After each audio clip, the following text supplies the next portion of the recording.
नमस्कार। सनातन संस्था और हिंदू जनजागृति समिति द्वारा आयोजित नामजप सत्संग इस विशेष कार्यक्रम में मैं श्रीमती शिप्रा जुवेकर आप सभी का पुनः हार्दिक स्वागत करती हूँ। यहाँ के स्थान देवता, वास्तु देवता और भगवान श्री कृष्ण जी के चरणों में प्रार्थना करते हैं कि आज का यह कार्यक्रम निर्विघ्न रूप से संपन्न हो।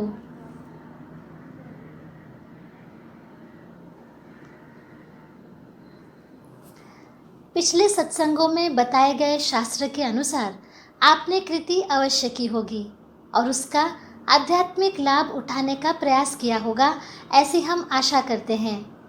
आज के सत्संग में हम प्रत्येक पूजा विधि के आरंभ में और आरती के पूर्व उपयोग में लाए जाने वाले एक महत्वपूर्ण उपकरण शंख, इसके संदर्भ में अध्यात्म शास्त्रीय दृष्टिकोण समझ कर लेंगे। अब हम नाम सत्संग का प्रारंभ करेंगे। सनातन संस्था के धर्म प्रचारक संत सद्गुरु नंद कुमार जादव जी हमें मार्गदर्शन करेंगे और उसके बाद प्रत्यक्ष संतों के साथ हम सामूहिक नाम जप अर्थात एक ही समय पर अपने अपने स्थान पर नाम जप करने का प्रयास करेंगे। अब मैं सनातन संस्था के धर्म प्रचारक संत सद्गुरु नंद कुमार जादव जी से प्रार्थना करती हूँ कि हमारा मार्गदर्शन करें। जी, मैं भगवान श्री कृष्ण जी के चरणों में वंदन करता हूँ।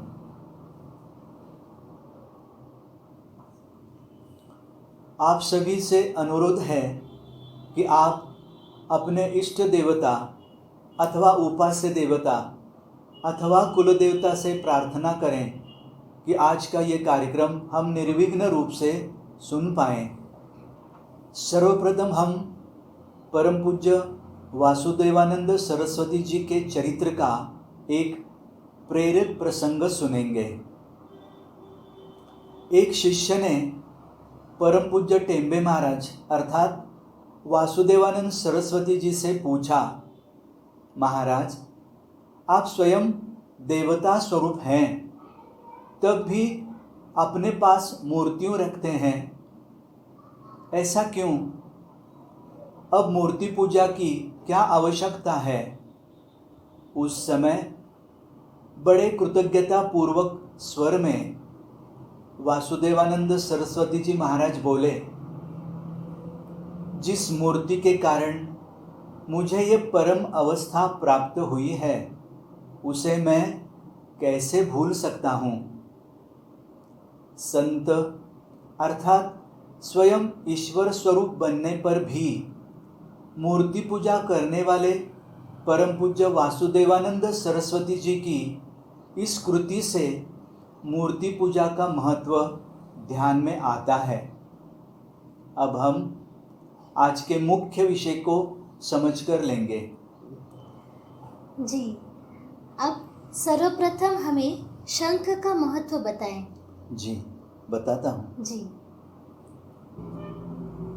पुराणों के अनुसार देवताओं द्वारा किए गए समुद्र मंथन में शंख की उत्पत्ति हुई और भगवान श्री विष्णु ने इसे आयुध स्वरूप धारण किया।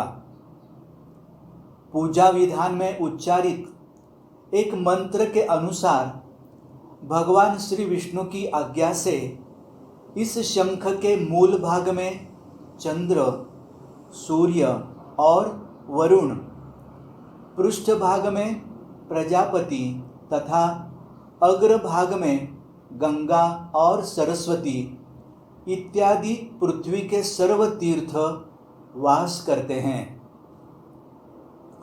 रोग जीवाणु का नाश करने के लिए भी शंखनाद सहायक होता है। इसलिए शंख का चिकित्सा शास्त्र में और आयुर्वेद में विशेष महत्व है।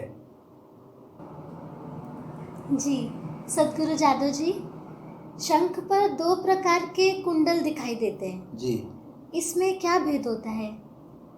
जी बताता हूँ। जी, शंख पर बने कुंडलों की दिशा के अनुसार शंख के दो प्रकार होते हैं, दाहिना एवं बायां, अर्थात दक्षिणावर्त और वामावर्त।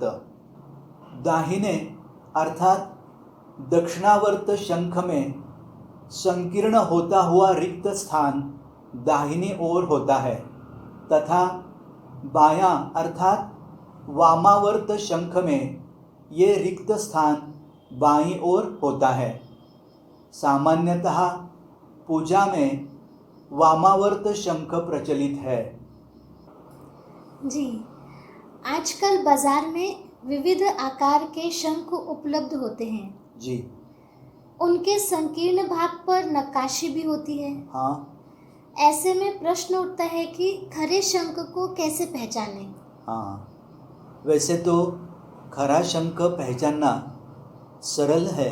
अच्छा। वो कैसे पहचानते हैं ये मैं बताता हूँ। जी।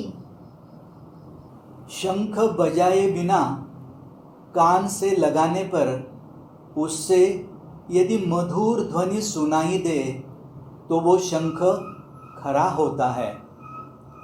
पूजा विधि में शंख का दो प्रकार से उपयोग किया जाता है, एक पूजा से पूर्व शंखनाद के लिए और दूसरा पूजन के लिए।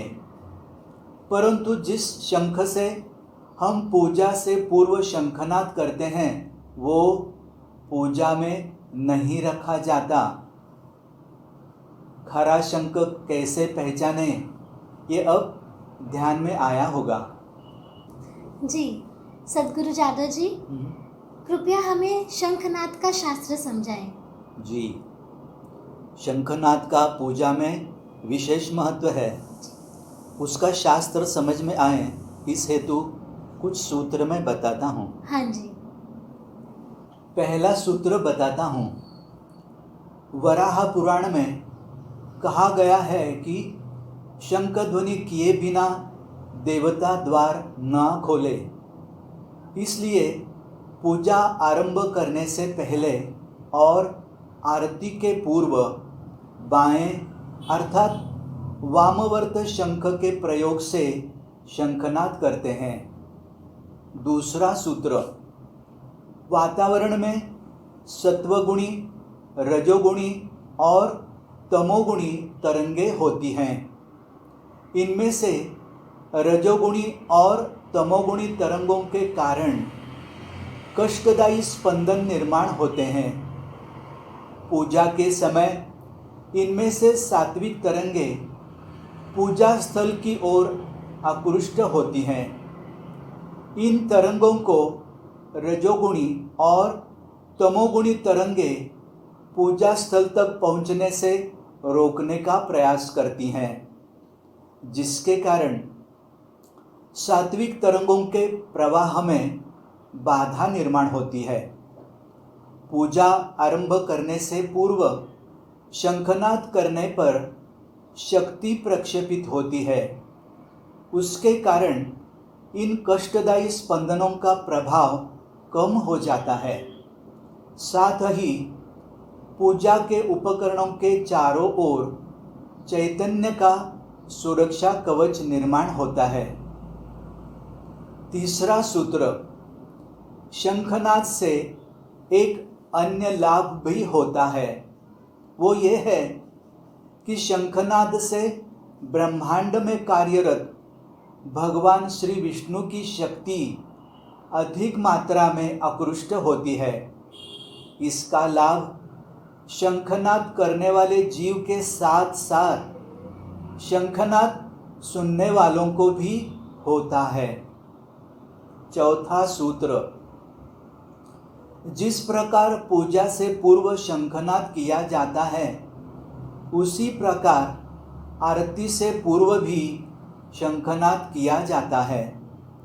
इसका उद्देश्य ये है कि पूजा विधि के समय पूजा स्थल पर आकृष्ट हुई सात्विक तरंगों से शुद्ध हुआ वातावरण और निर्माण हुआ देवता का चैतन्य दीर्घकाल तक बना रहे। पांचवा सूत्र, घर में शंखनाद करने से वातावरण शुद्ध और पवित्र बनता है तथा जीव की साधना के लिए सात्विक बन जाता है। इससे देवता से प्रक्षेपित सात्विक तरंगे जीव द्वारा अधिकाधिक मात्रा में ग्रहण कर पाना संभव होता है। छठवां सूत्र, वातावरण में रजतम युक्त तरंगे होती है। शंखनाद के कारण उनका नाश होता है। साथ ही देवता का तारक मारक तत्व जागृत होता है। मैं आशा करता हूँ इससे शंखनाद का शास्त्र समझ में आया होगा। जी, क्या शंखनाद करने की कुछ विशिष्ट पद्धति होती है? जी, शंखनाद करने की विशिष्ट पद्धति है, बताता हूँ। जी। शंखनाद करने की विशिष्ट पद्धति है। इससे भी हमें हिंदू धर्मशास्त्र की वैज्ञानिकता और गहनता ध्यान में आएगी। शंखनाद की कृति कैसे करते हैं यह अब हम समझ कर लेते हैं। पहले शंखनाद करने हेतु गर्दन को किंचित ऊपर करें, फिर पीछे की ओर झुकाकर मन को एकाग्र करने का प्रयत्न करें। उसके उपरांत दीर्घ और गहरा श्वास लेकर शंख ध्वनि प्रारंभ करें और इसकी तीव्रता बढ़ाएं।